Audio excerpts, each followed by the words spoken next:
Hello दोस्तों, आज हम लोग 11th केमिस्ट्री का यूनिट 3 पढ़ेंगे जिसका नाम है तत्वों का वर्गीकरण एवं उनके गुण धर्मों में आवर्तिता। यहाँ पर आवर्तिता शब्द से तात्पर्य है किसी समय अंतराल के बाद चीज़ों का दोहराव होना, पुनरावृत्ति होना आवर्तिता कहलाता है। तो इस चैप्टर का सबसे पहला सवाल, क्या तत्वों का वर्गीकरण करना अति आवश्यक था? तो मेरा आंसर होगा हाँ, तत्वों का वर्गीकरण करना बहुत ही जरूरी था, क्योंकि 18वीं सदी में जितने भी तत्व खोजे गए थे उन तत्वों का गुण, संगठन एवं दोष व्यक्तिगत तौर पर ही अध्ययन किया जाता था। लेकिन जैसे जैसे उन तत्वों की संख्या बढ़ती गई, उन तत्वों के गुण, संगठन एवं दोष का व्यक्तिगत तौर पर अध्ययन कर पाना मुश्किल होता गया। तो इस मुश्किल से छुटकारा पाने के लिए उन तत्वों को उनके भौतिक तथ्य के आधार पर वर्गीकृत किया गया, जो कि 4 प्रकार से वर्गीकृत किया गया है। जिसमें पहला है रासायनिक सक्रियता के आधार पर, जिसमें पहला सक्रिय तत्व और अक्रिय तत्व के श्रेणी में उन तत्वों को वर्गीकृत किया गया। दूसरा धातुई गुण के आधार पर उनके धातु, अधातु और उपधातु के रूप में वर्गीकृत किया गया। और तीसरा है संक्रमणता के आधार पर उन तत्वों को संक्रमण तत्व और असंक्रमण तत्वों के श्रेणी में यानी वर्गों में वर्गीकृत किया गया। और चौथा है इलेक्ट्रॉनिक विन्यास के आधार पर S block, P block, D block और एफ ब्लॉक के आधार पर उन्हें वर्गीकृत किया गया। तो इन चारों वर्गीकरण को एक एक कर विस्तृत रूप में पढ़ेंगे, जिसमें पहला है रासायनिक सक्रियता के आधार पर। तत्वों का वर्गीकरण जो रासायनिक सक्रियता के आधार पर किया गया है, जिसमें पहला तथ्य है सक्रिय तत्व और दूसरा तथ्य है अक्रिय तत्व। तो सबसे पहले हम लोग अक्रिय तत्वों को समझेंगे, क्योंकि इसे आगे विखंडित या विभाजित नहीं किया गया है। तो अक्रिय तत्व वैसे तत्व होते हैं जिनके बाहरी कक्ष में या संयोजी कक्ष में 8 इलेक्ट्रॉन मौजूद होते हैं, उन्हें अक्रिय तत्व कहते हैं। क्योंकि कोई भी तत्व अपनी अष्टक रचना पूर्ण करने के लिए ही रासायनिक संयोग करता है, और चूंकि इसका अष्टक रचना पूर्ण है इसलिए ये रासायनिक दृष्टिकोण से शांत होता है, अर्थात अक्रिय होता है। इसलिए ऐसे तत्वों को अक्रिय तत्व कहते हैं। जैसे हीलियम, नियॉन, आर्गन, वर्ग 18 के सभी तत्व अक्रिय तत्व कहलाते हैं। ठीक है।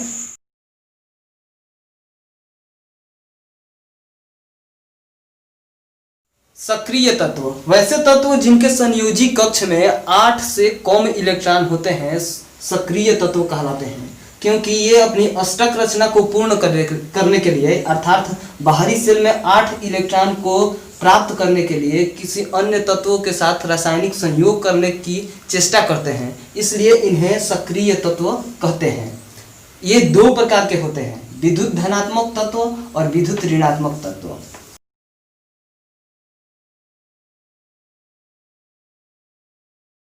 धनात्मक तत्व वैसे तत्व जिनके संयोजी कक्ष में 1 या 2 या 3 इलेक्ट्रॉन पाए जाते हैं विद्युत धनात्मक तत्व कहलाते हैं, क्योंकि ये अपना इलेक्ट्रॉन त्याग कर आसानी से धनायन बनाते हैं। जैसे sodium plus ion, magnesium double plus ion, aluminium triple plus ion. Sodium के पास 1 इलेक्ट्रॉन होता है जो त्याग कर आसानी से धनायन बना लेता है। मैग्नीशियम के पास 2 इलेक्ट्रॉन होता है जो आसानी से त्याग कर डबल प्लस आयन बना लेता है।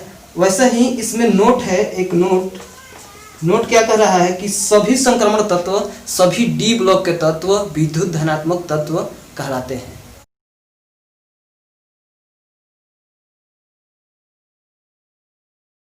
विद्युत ऋणात्मक तत्व वैसे तत्व जिनके बाहरी कक्ष में या संयोजी कक्ष में 5, 6, 7 इलेक्ट्रॉन पाए जाते हैं विद्युत ऋणात्मक तत्व कहलाते हैं, क्योंकि ये अपनी अष्टक रचना पूर्ण करने के लिए किसी अन्य तत्वों से इलेक्ट्रॉन ग्रहण कर आसानी से ऋणायन बना लेते हैं।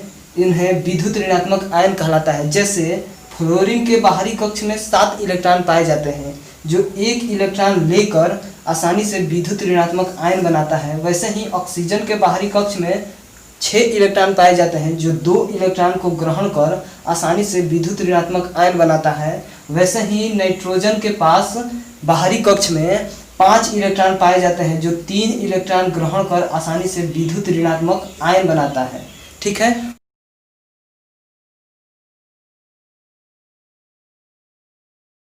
तो आपने देखा कि विद्युत धनात्मक तत्व में 1, 2, 3 इलेक्ट्रॉन वाले तत्वों की बात हुई। और विद्युत ऋणात्मक तत्व में 5, 6, 7 इलेक्ट्रॉन वाले तत्वों की बात हुई, लेकिन 4 इलेक्ट्रॉन वाले तत्वों की बात नहीं हुई। तो वैसे तत्व जिनके संयोजी कक्ष में या बाहरी कक्ष में 4 इलेक्ट्रॉन पाए जाते हैं वो न तो विद्युत धनात्मक तत्व होते हैं और न ही विद्युत ऋणात्मक तत्व होते हैं, बल्कि उसकी प्रकृति उससे जुड़ने वाले तत्वों के ऊपर निर्भर करती है।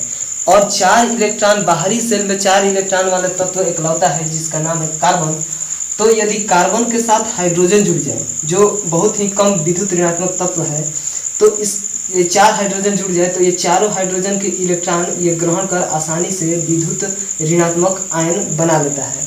और यदि कार्बन के साथ क्लोरीन जुड़ जाए जो बहुत ही हाई इलेक्ट्रोनेगेटिव तत्व है, यदि 4 क्लोरीन जुड़ जाए तो ये इलेक्ट्रॉन कार्बन के चारों बाहरी कक्ष के इलेक्ट्रॉन त्याग कर आसानी से धनायन बना लेता है।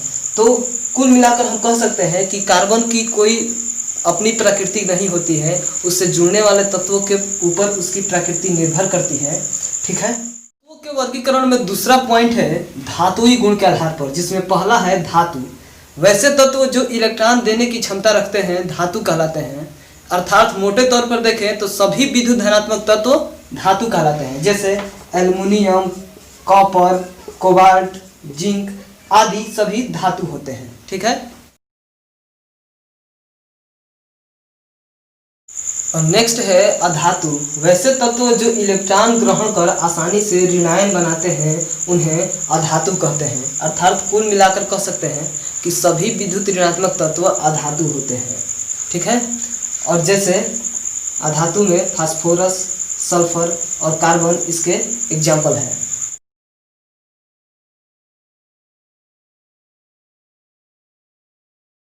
नेक्स्ट है उपधातु। वैसे तत्व जिनमें धातु और अधातु दोनों के तरह आचरण करने की प्रवृत्ति पाई जाती है उन्हें उपधातु कहते हैं। ये निम्न ताप पर अधातु जैसे व्यवहार करते हैं, लेकिन उच्च ताप पर ये धातु जैसे व्यवहार करते हैं, जैसे सिलिकॉन एवं जर्मेनियम उपधातु की संज्ञा दी जाती है। ठीक है,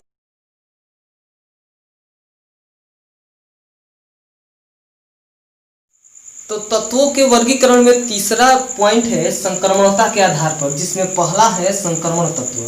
तो वैसे तत्व जिनके संयोजी कक्ष में अपूर्ण d ऑर्बिटल या अपूर्ण f ऑर्बिटल पाए जाते हैं उन्हें संक्रमण तत्व कहते हैं। अपूर्ण d ऑर्बिटल और अपूर्ण f ऑर्बिटल पाए जाते हैं उन्हें संक्रमण तत्व कहते हैं। यदि अपूर्ण d ऑर्बिटल है तो इन्हें सामान्य संक्रमण तत्व कहेंगे, और अपूर्ण f ऑर्बिटल है तो इन्हें अंतः संक्रमण तत्व कहेंगे।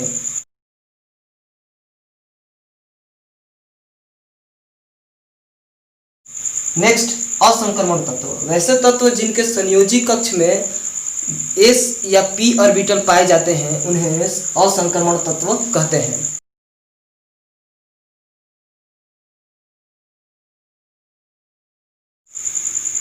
तत्वों के वर्गीकरण में लास्ट है इलेक्ट्रॉनिक विन्यास के आधार पर, जिसमें पहला है s ब्लॉक के तत्व।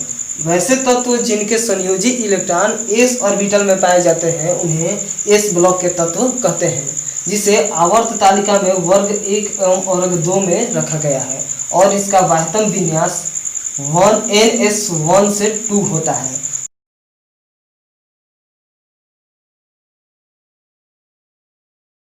और इस ब्लॉक की विशेषता की बात करें तो इस ब्लॉक के सभी तत्व मुलायम होते हैं हाइड्रोजन के छोड़कर। इतने मुलायम कि इन्हें चाकू से काटा भी जा सकता है। और इस ब्लॉक के सभी तत्वों के ऑक्साइड क्षारीय प्रकृति के होते हैं। इस ब्लॉक के सभी तत्व आयनिक यौगिक बनाते हैं हाइड्रोजन, लिथियम और बेरिलियम को छोड़कर। इस ब्लॉक के सभी तत्व जल से अभिक्रिया कर क्षार बनाते हैं, और इस ब्लॉक के सभी तत्वों का आयनन इंथैल्पी बहुत ही कम होता है, अर्थात ये बहुत ही सक्रिय होते हैं। ठीक है,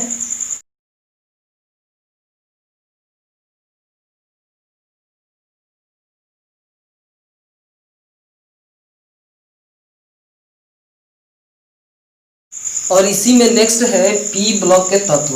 वैसे तत्व जिनके संयोजी इलेक्ट्रॉन p ऑर्बिटल में पाए जाते हैं p ब्लॉक के तत्व कहलाते हैं। इन्हें आवर्त तालिका में वर्ग 13 से वर्ग 18 के तत्व वर्गों में रखा गया है, और यदि इनका बाह्यतम विन्यास देखें तो ns2 np 1 to 6 होता है।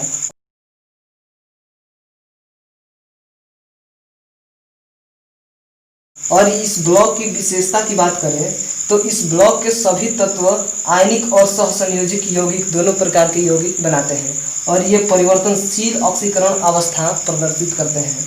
ये रंगीन और रंगहीन दोनों प्रकार के यौगिक बनाते हैं और इस ब्लॉक में धातु, अधातु और उपधातु तीनों प्रकार के तत्व पाए जाते हैं, इसलिए इस ब्लॉक को अद्भुत ब्लॉक भी कहा जाता है। ठीक है।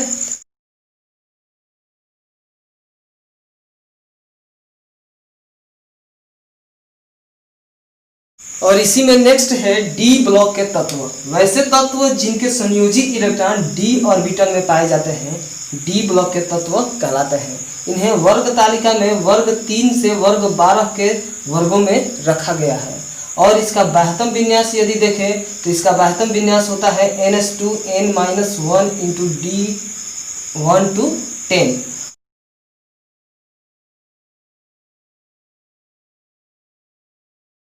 और यदि इस ब्लॉक की विशेषता की बात करें तो इस ब्लॉक के सभी तत्व ठोस एवं कठोर होते हैं और इसका क्वथनांक और दोलनांक उच्च पाया जाता है और इस ब्लॉक के सभी तत्व विद्युत और ऊष्मा के सुचालक होते हैं और इस ब्लॉक के सभी तत्व धनात्मक किंतु परिवर्तनशील ऑक्सीकरण अवस्था प्रदर्शित करते हैं। ठीक है।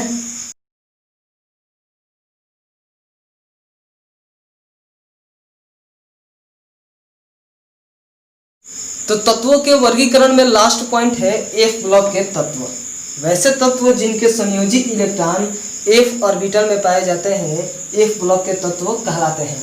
इन्हें आवर्त तालिका के बाहर 2 श्रेणियों में स्थान दिया गया है, जिसे पहले को लेंथेनाइड श्रेणी कहते हैं, जिसे दुर्लभ मृदा धातु श्रेणी के नाम से भी जाना जाता है, और दूसरा है एक्टिनाइड श्रेणी, जिसे मानव निर्मित या ट्रांस यूरेनिक श्रेणी के नाम से भी जाना जाता है। यदि इसकी बाह्यतम विन्यास की बात करें तो इसका बाह्यतम विन्यास होता है ns2 into n-1 D1 to 10 into n-2 F1 to 14। और यदि इसकी विशेषता की बात करें तो इसकी विशेषता डी ब्लॉक के तत्व जैसा ही होता है। ठीक है। तो इस तरह हम लोग तत्वों के वर्गीकरण के सभी पॉइंट को अच्छे से समझा है। ये वीडियो पसंद आया हो तो लाइक जरूर करिएगा और चैनल पे नए हैं तो चैनल को सब्सक्राइब कर लीजिएगा और दोस्तों के साथ शेयर करिएगा। मिलते हैं नेक्स्ट वीडियो में। वीडियो देखने के लिए अंत तक धन्यवाद।